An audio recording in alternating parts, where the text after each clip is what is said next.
Hey, welcome, Andreas, to our strategy podcast. Thank you, Marcus. Thank you for the invite.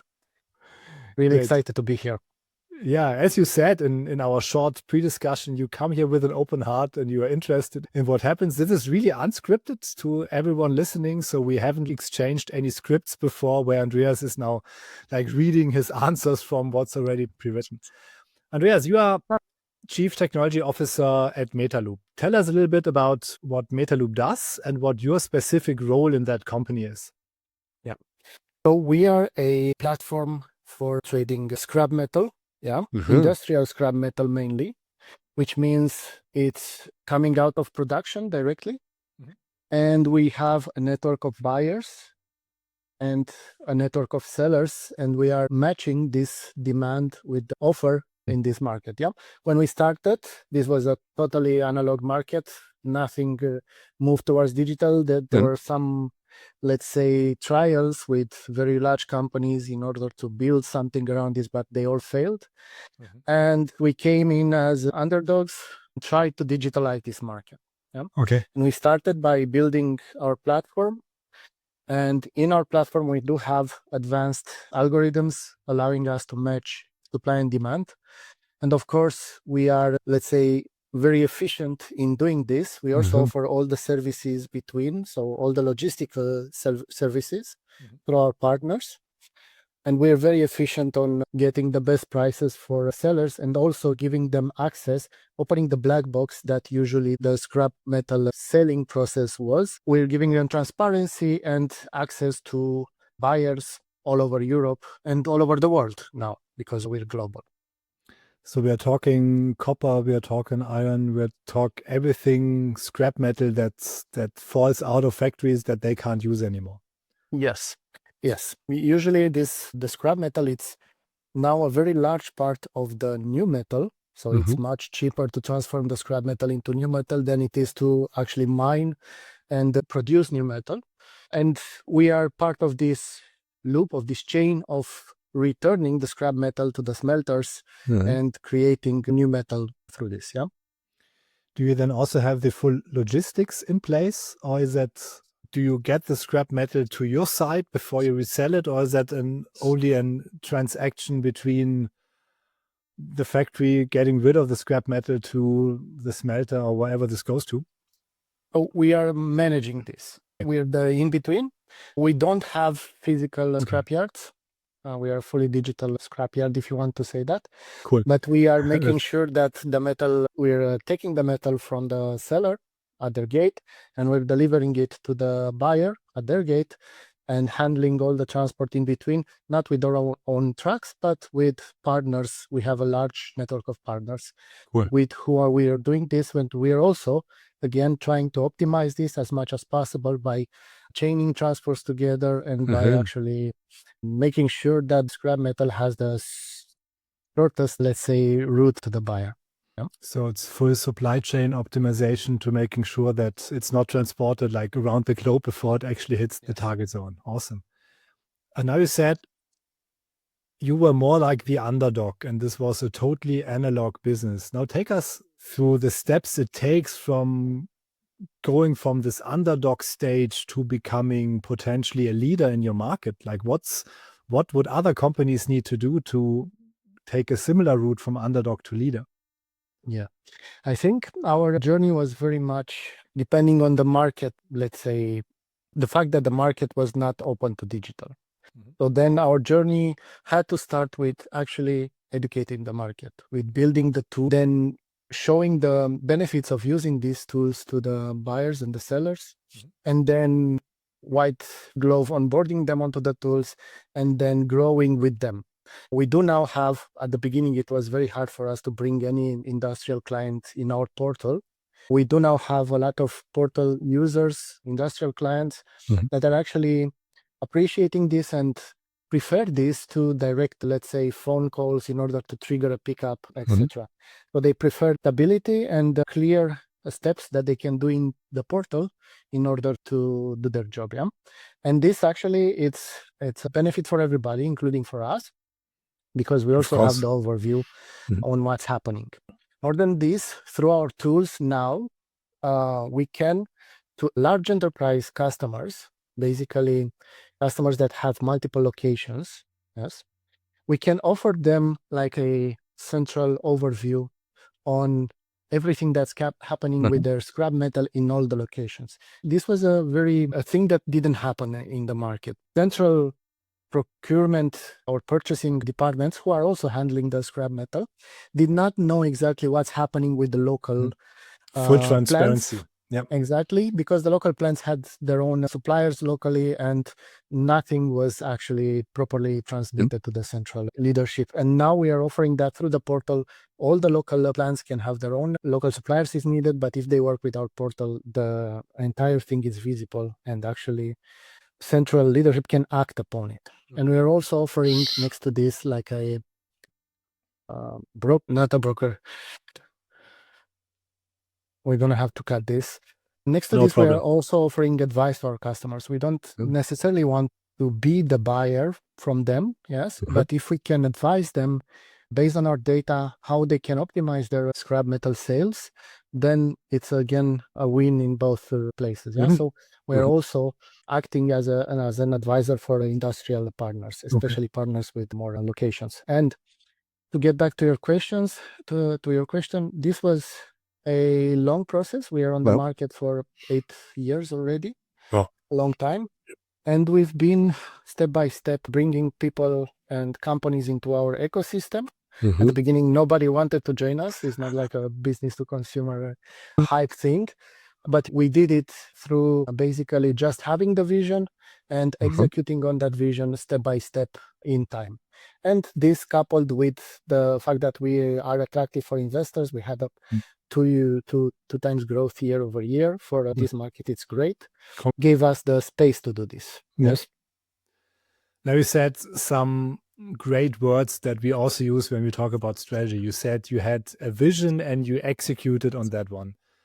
So what's the vision and what were those execution steps you took really to, you also talked about data, and I assume that there would also be some, now it's the advent of AI. So I would also assume that you use that data also with AI agents, with AI modeling to make the best out of it. So what are execution steps you deliberately took from getting to the vision to where you are now?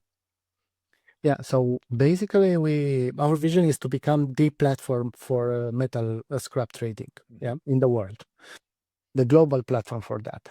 In order to get there and to have companies use our platform directly to be the go-to platform, there's a really long road and we are not there yet. There's still a lot of things to do, but we started with implementing the tools first, then building the matching algorithms so that we can help them find each other.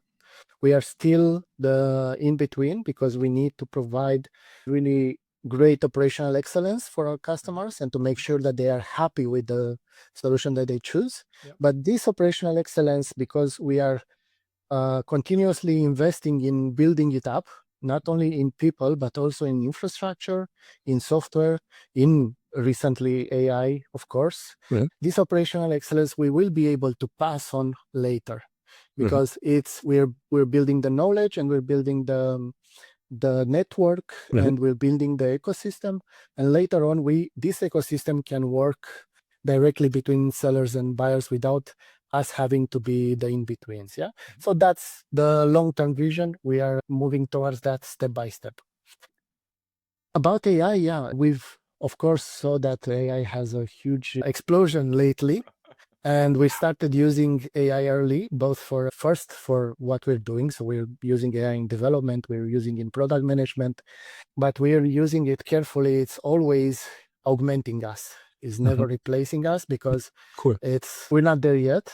Yes, but we have started experimenting and having success with AI agents that help and augment our operation teams and our trader teams so that they can also focus on the things that matters and just give the things that are, let's say, repetitive and that can be solved by a simple decision through an AI agent, give them to our AI agent network. We're building it up, and definitely it's something that the platform will benefit in the future. So we think AI, it is the future. It's going to be embedded in everything we do. And we're betting on the fact that it's going to be a enabler and augmenting tool for really smart people. It's nice. It's an enabler and augmenter for smart people. So you're also cutting those out that might be misusing or not using AI correctly. That's a fine distinction you're taking here. Yes. So this is a perfect success story, right? 8 years, growing every year, having a great vision. I'm certain not everyone or everything went as smooth on that road. So what were your biggest learnings, especially when you think about, hey, we had a strategy, we had a plan, and it didn't work out? What were the core learnings you took out of that, and also what potentially didn't even work out? Yeah, I won't point out exactly what didn't work out, but I can tell you that there were a lot of ideas we had that didn't work out in the end. There were a lot of hypotheses and a lot of assumptions that were wrong. And the core learning we have out of all of this is to be always agile and to be able to quickly cut a bad idea. Yeah. So we shouldn't be, we are not afraid to experiment. We always have a backlog of ideas, but this goes both in product and in business. Yeah. In the business part of the company, we always have backlogs of ideas. We run experiments, we try them. We, of course, try to get as soon as possible anything that can be put into the hands of users to do it without being afraid that, I don't know, it's going to make us look bad, because we have some sort of symbiosis with the users. They understand we are growing and we are doing something that nobody else in this industry did, because they know the industry and they didn't have this experience before. And they give us the space we need to do these experiments, and they don't get the failure of these experiments doesn't hurt us too much. Yeah. So we are always ready to cut any idea that doesn't work and take the next one from the backlog, as long as it aligns with our vision. But I think the most important thing is keep to the vision, make sure everybody is aligned on where we want to get, short term and long term. And then experiment fast and don't be afraid to fail. How do you transport this message that you just gave me? And you almost sold me right now. So I would say, hey, can I start as a developer in your team? But how do you sell this to your people? You said this long-term vision, but I also hear this agility also brings the empowerment to really make the experiment. So how do you transport that to your people? Yeah, we tell everybody in the company that it is okay to make mistakes. Any mistake, it's an opportunity to learn. And of course, we do have, let's say, fail-safe or methods in which to catch any expensive mistakes before they get too expensive. But it is okay to make mistakes, and everybody is aware of this. At the same time, everybody learns from those mistakes, and we are also aligned as a culture, I would say, as a company, and people are always sharing those learnings and preparing to move forward with the learnings in the team. It's always, and we're also sharing the vision continuously. We do have in place a system of OKR. Let's say is not the perfect one, because we don't want to be that strict, but it is a way to disseminate the vision and put it into actually actionable short-term activities that we can do and we can try to achieve. Yeah. On this, I would say constant communication both ways, top down and bottom up. And yeah, it's a shared journey, and everybody who's in the company right now, it's part of this shared journey. We're not that big yet that we lose this feeling of really close team that's rowing in the same direction. Is OKRs, it's a method to be used to break down a long-term vision or target into smaller ones so that you can actually work on those and then measure yourself against. Is that also the method you use to measure the success of strategy execution? Or do you have any other metrics where you say at the end of the year, at the end of the 5 years, hey, we actually achieved what we started out for?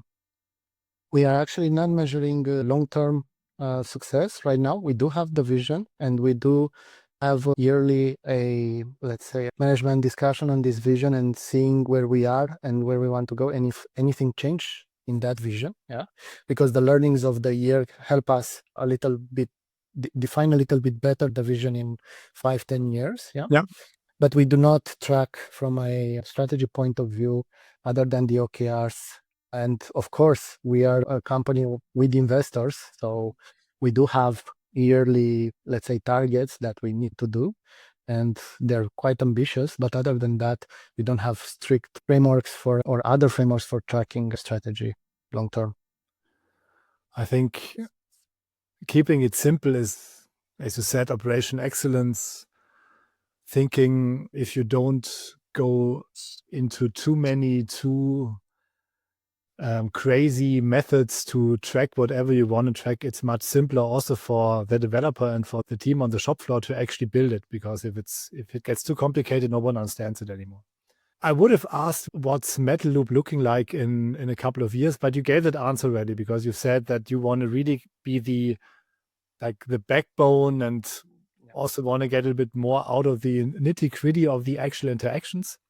So let's turn this around to your customers. So what's an advice you would give to your customers, apart from joining the Metaloop ecosystem, to make sure that they fulfill maybe even their ESG goals when it comes to recycling their material?